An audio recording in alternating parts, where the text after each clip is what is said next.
याच्यामध्ये हे जे स्टिकर असतात ना, हे रेफरन्स स्टिकर आहे, रेफरन्स पॉईंट स्टिकर म्हणतात. त्याच्यामध्ये सर्वात पहिले जर मला स्कॅन करायचं तर याचं स्टिकर लावले. स्टिकर हे काय करतात, याच्यामध्ये पॅटर्न बनवते, त्याला ॲक्युरेसी मिळते. ॲक्युरेसीमध्ये तो स्कॅन करते. आता जर मी राईट क्लिक केलं, आता त्याला फक्त स्टिकर दिसेल सर्वात पहिले. ठीक आहे, ठीक आहे. केलं मी रेफरन्स पॉईंट क्लिक केलं, स्कॅन केल्यानंतर इथे पुन्हा ट्रिगर बटन आहे. ट्रिगर बटन जसं दाबेल त्याच्यामध्ये 10 लाईन्स क्रिएट होईल. 10 लाईन्स क्लिअर झाले, लेझर जिथे तिथे पडेल तिथे तिथे हा स्कॅन करेल.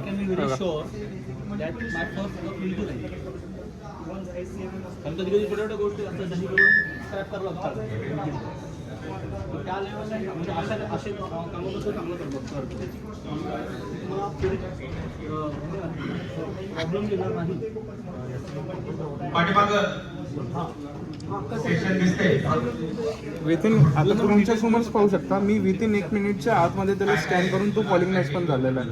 आता तुम्हाला हे डिटेल दिसणार, स्कॅन झालेला भाग आहे हा पूर्ण.